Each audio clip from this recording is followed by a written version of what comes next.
Welcome back. I'm Kim Bailey. She's Fulyana Osborne, and this is Inside Exec. Today we're going to discuss how you remain objective as a leader, particularly when you're emotionally invested in the activities that are happening and in the leadership generally, don't you? I think if you ask someone, you say to one of the leaders, this is what we got to talk about, the person would immediately think, I'm always objective. And I think we say that is because you do try.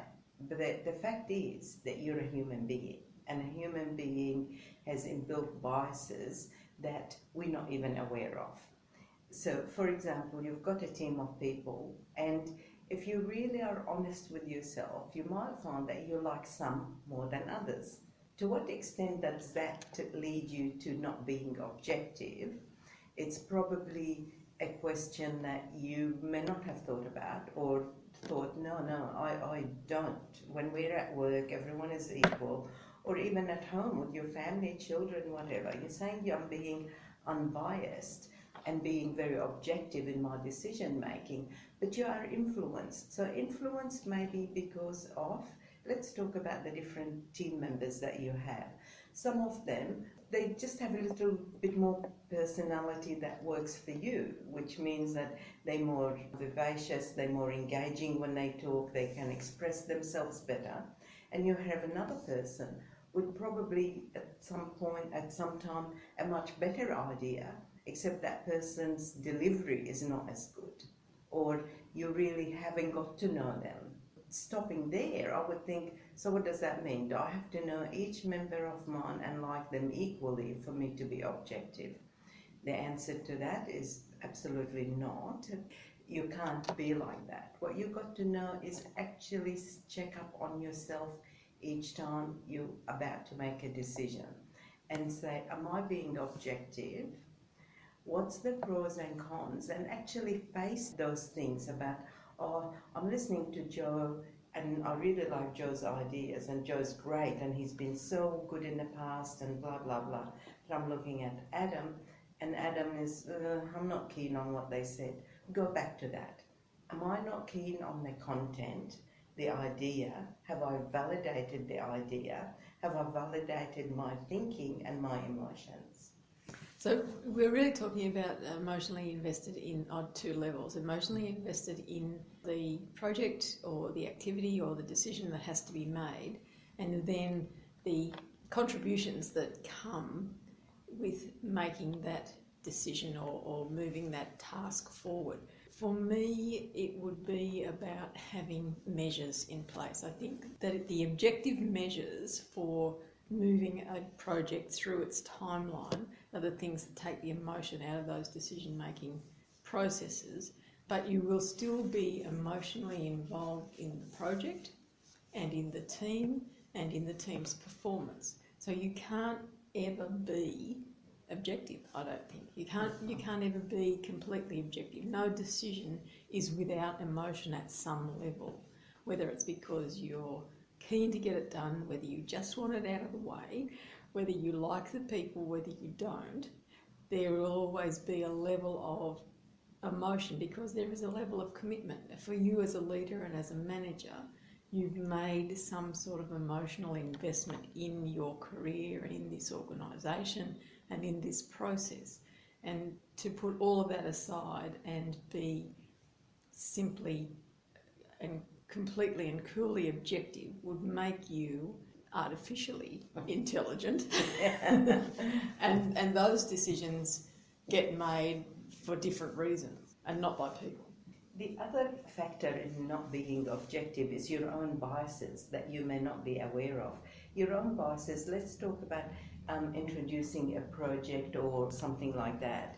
And maybe you had previous experience. Previous experience could be either ways. You were against it last time when you were a team member and they pushed it and it didn't work. So now you already got that inbuilt feeling and emotion about that topic. Or worse still, that you actually said it shouldn't happen, but now you believe it should. And you think, what about everybody's going to think, the people in the past going to think, oh, now he turned because he's a leader.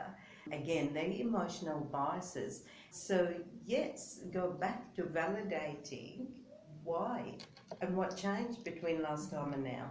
Look at the facts, look at the circumstances, look at the environment, and have a solid analysis to back you up in your own mind which way to go.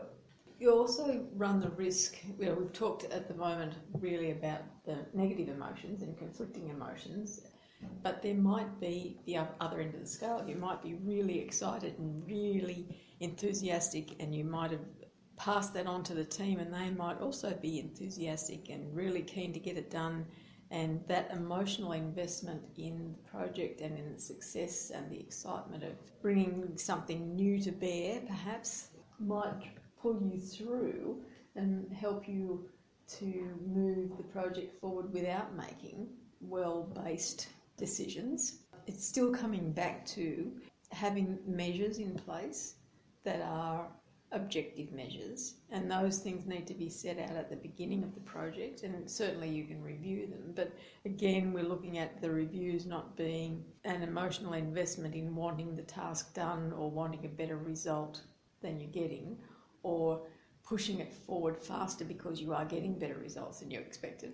So I guess in summary, always remember, whilst your intent is to be objective and your track record might prove that you are objective, each time we've got to remind ourselves, I certainly do, and say, have I thought about all of those? Is that because I hate what I'm doing in this case, or I'm not supportive, or am I very enthusiastic? And then where's the filters? And that is, have I got the people, am I listening to the diverse opinion?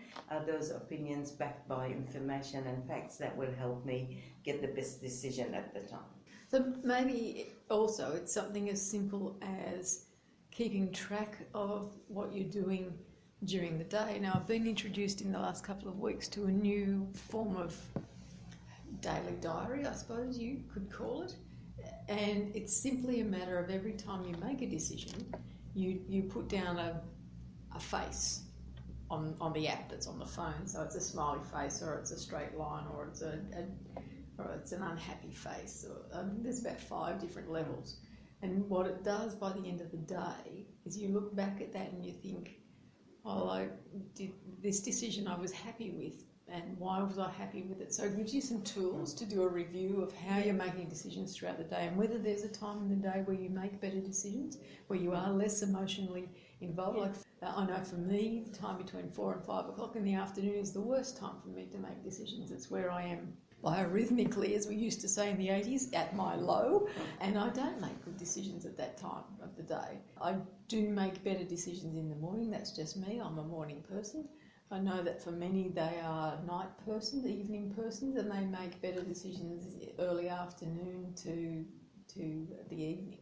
So those sorts of things you need to know about yourself, you need to know about your team, because if they're making decisions or they're giving you information at the wrong time of the day for them, then you're not getting the best information, you're not getting the best basis for making your decisions. So it's about knowing yourself, coming back to knowing yourself, knowing when is a good time for you to make a decision, and as much as you can. I know that theoretically it all sounds good, well, I only make decisions in the morning. Well, that just doesn't happen, you do have to make decisions at the rest. But by being aware of the fact that that's not a good time for you to be making decisions, you're probably more careful about the decision that you're making. If you've already identified that that's not a good time for you of the day to be making decisions, then you are more careful about making the decision. And does that then make it a better decision because you are more measured, you're more careful about the environment and about what you're taking in and the decision you're making, rather than I'm always good in the morning, so I'll just make my decisions in the morning and I'll just make them regardless. And that's probably not as good a process to be in, unless you're really confident that your decisions in the morning are the best ones that can be made, and you're not emotionally blocking other things that need to happen at that time. I think we've finished that topic for you for today. I'm Kim Bailey, she's Fulyana Osborne, and this is Inside Exec.